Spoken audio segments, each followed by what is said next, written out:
Eh bien, bienvenue à tous et aujourd'hui on se retrouve pour une toute nouvelle vidéo et comme d'habitude on va se retrouver pour une vidéo où on va parler d'un logiciel, enfin d'une application open source à installer cette fois-ci aussi bien côté serveur que côté client parce qu'en fait voilà ça va être une relation client-serveur de chaque côté tout simplement. Donc aujourd'hui on va parler de quoi? On va parler de SyncSync. En gros, c'est un logiciel de synchronisation des fichiers entre plusieurs appareils, notamment PC, serveur, smartphone, sans passer par un cloud centralisé, notamment tout ce qui est Google Drive, Dropbox, OneDrive, etc. Et en gros, du coup, c'est un cloud privé décentralisé. Comment ça marche? En fait, chaque appareil qui installe l'application possède un ID unique. Et en fait, avec cette ID, vous pouvez lier chaque appareil et partager du coup des fichiers, tout simplement. Voilà, donc les avantages effectivement, tout simplement, c'est gratuit, open source, c'est multiplateforme, donc vous pouvez aussi bien l'utiliser sur Linux que sur Apple.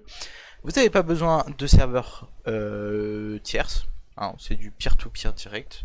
C'est chiffré et c'est super rapide en LAN du coup. Si vous êtes fibré en LAN, je parle bien en LAN, hein, c'est super intéressant. Et puis même si vous n'êtes pas fibré, c'est quand même très intéressant. Voilà, donc aujourd'hui on va parler de ça. Donc, qu'est-ce qu'on a besoin aujourd'hui? Tout simplement on a besoin d'une machine Linux. Donc ici moi elle est déjà installée et on va tout simplement se faire un sudo apt install docker.io et docker-compose. Voilà, donc ça c'est juste les prérequis, c'est les deux logiciels qu'on a besoin.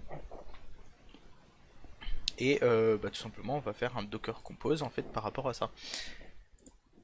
Toutes les informations sur du coup l'application, elles sont toujours dans la description. Le Docker Compose, il sera, je pense aussi dans la description avec un lien Pastebin. Et puis voilà, tout simplement. N'hésitez pas tout simplement à liker et bien sûr à mettre un petit commentaire avec des logiciels que vous souhaiteriez voir dans les prochaines vidéos, tout simplement. Voilà. Donc là, on attend tout simplement que ça se finisse. Et une fois que c'est fini, et on va pouvoir lancer le Docker Compose. Donc là on est à 99. Hop. Donc, tout simplement faire un nano docker compose.yml. On colle, donc voilà, donc ça c'est le Docker Compose, CTRL S, CTRL X, et on fait un docker-compose. Hop.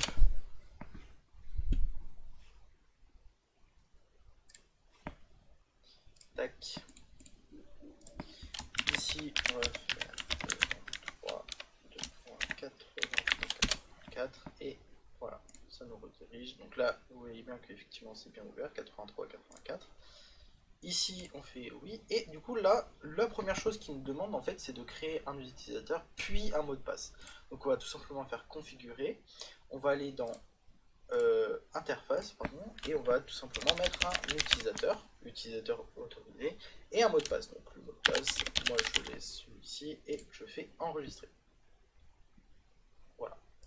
Donc là, hop, si on réactualise, là il nous demande de nous login, hop, on n'a plus qu'à se login, et voilà, on est sur notre page. Alors, vous avez la possibilité aussi de changer la langue, et bien entendu, vous pouvez activer le HTTPS juste ici. Donc moi, par exemple, je vais activer, hop, je vais le mettre en HTTPS, tac, tac, tac.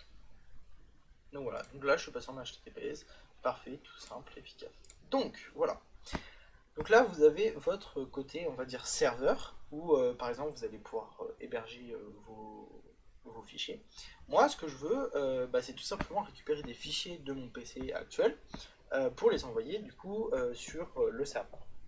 Comment je vais faire? En fait, tout simplement, ici, je vais créer un partage. Je vais l'appeler document. Ici, je vais voilà, data document, tout simplement. Je vais faire enregistrer. Là, il est arrêté, donc ça, c'est normal. Vous cliquez ici, hop, hop. Tout est bon, tac, tac, ok. Ah, et un fail. Est-ce que j'ai peut-être oublié de créer... je crois que j'ai oublié de créer mes fichiers avant de créer le conteneur. Hop, ouais, effectivement. Tac. Et tac. Et là, on peut recréer le conteneur. Tac, voilà. Tac, tac, tac. coup, voilà, là c'est mieux. Ça fonctionne mieux avec les fichiers de fait. Donc voilà. Donc là, on a un nom partagé. Tout simplement, en fait, vous allez aller sur votre bureau, enfin sur le site du coup en description où il y a la documentation. Vous allez télécharger l'outil pour Windows, vous allez l'ouvrir ici. Vous allez tout simplement l'ouvrir comme ça, et du coup il va vous rediriger directement. Donc ça c'est le serveur, on va dire en local, et en fait tout simplement vous allez faire ajouter un appareil. Donc vous pouvez le faire ici ou vous pouvez le faire ici, hein. Dans les deux cas ça marche. Du coup, par exemple là, vous allez faire afficher ID, copier, et ici ID de l'appareil, enregistrer. Donc on va sonner à l'appareil PC par exemple, on va faire enregistrer, et là vous voyez qu'il est déconnecté. Parce qu'en fait tout simplement, ici il va falloir ajouter l'appareil, faire enregistrer, et là vous voyez que tout simplement il a été enregistré, et que ici aussi il a été, voilà, là il est déconnecté. Mais déconnecté, 172, tac tac tac, connecté non utilisé, voilà. Donc là, il est connecté et non utilisé, et là, pareil, il est connecté mais non utilisé. Donc une fois que c'est fait, tout simplement, vous allez aller dans Gérer, Partager, et là, vous allez cocher ici. Vous pouvez bien sûr mettre un mot de passe. Bon, là, pour l'exemple, je ne vais pas mettre de mot de passe. Ici, vous allez faire Ajouter. Ici, vous allez tout simplement, donc moi, je vais prendre par exemple mes trucs de screenshot, mes captures d'écran, et je vais faire Enregistrer. En fait, ici, vous allez voir que le temps que tous les fichiers en fait qui sont dans le dossier screenshot ont été déplacés du coup côté serveur. Voilà, et donc du coup vous pouvez voir que actuellement le disque pèse à peu près 52,1 kg, c'est à peu près ce qu'il y a. Et vous voyez que ici, voilà. Tout simplement, donc après vous pouvez en créer plusieurs sur plusieurs appareils. Par exemple, si vous voulez synchroniser, je sais pas moi, vos images de votre téléphone, tout simplement vous pouvez installer l'application sur votre téléphone, créer un répertoire du coup photos pour enregistrer vos photos, et puis tout simplement les envoyer au fur et à mesure.